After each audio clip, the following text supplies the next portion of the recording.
Okay, sorry I wasn't able to do a voiceover before, but I can right now. I hope this is turning out okay, because it's raining and it sounds kind of hard, so, I don't know if you guys can hear that too good, but, sorry if it's a little overwhelming. Hope that's not too loud. But anyway, so, yeah. I will make a separate video where I say which ones were made by me and AI and ChatGPT. And so let's go ahead and get started. There was always a faint hum in Mr. Elroy Lintwistle's confectionarium, part machinery, part mischief. The air shimmered with sugar dust.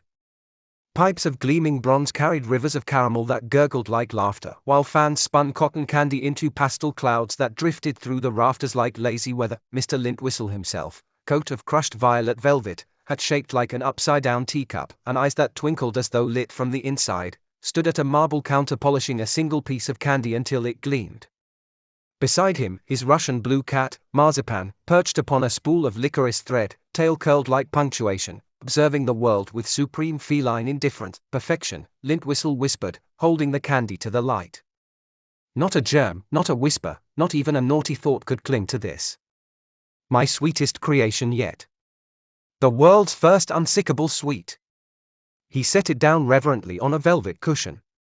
It was no bigger than a marble, but it shone with a silvery translucence, like moonlight trapped in sugar. At precisely that moment, the bell above the door tinkled like laughter on a sugar high. Welcome, welcome. Lintwistle sang, spinning around so fast his coattails fluttered. 3 steps forward and 1 to the left if you please, mind the peppermint steam pipe, it's feeling moody today. Through the caramel-scented air came the first visitor, Mrs. Dabble, a round woman wearing 3 layers of shawls and an expression of suspicion. She clutched her handbag as though it might be stolen by a rogue bonbon. Mr. Lintwistle, she said, her tone halfway between reverence and accusation.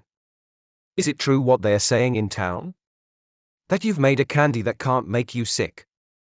Lintwistle spread his arms as if unveiling the dawn. Indeed.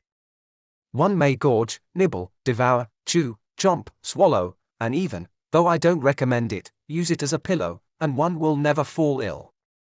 Madam, this candy could swim through the belly of a bilious buffalo and emerge sterile as an angel's tear. Marzipan gave a single, skeptical MRRP and leapt down from her licorice perch. Mrs. Dabble sniffed. Well, I'll believe it when I don't feel it. She plucked the candy, sniffed it, and popped it into her mouth. Lintwistle leaned in, hands clasped, eyes wide. And she chewed.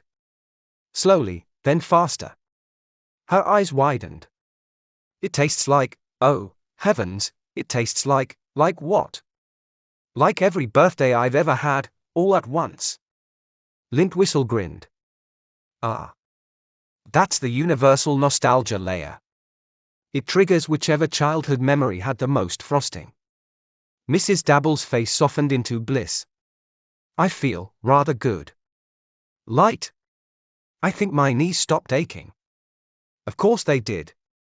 No sickness allowed, remember? Even the hint of it gets escorted out by the sweetness.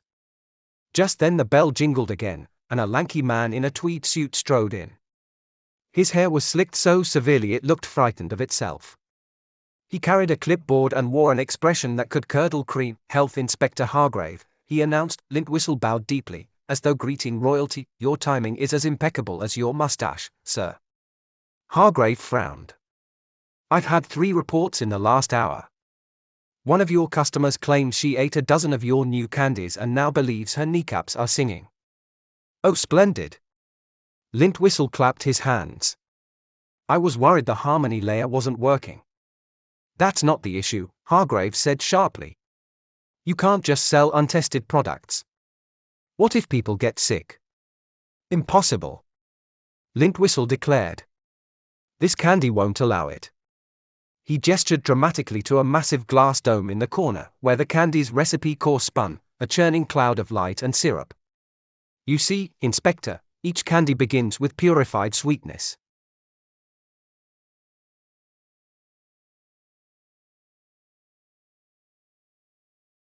Hold still, Betty. I tell my best friend that I'm trying to. But you know that I don't have really good balance, she said as she wobbled. It's almost done.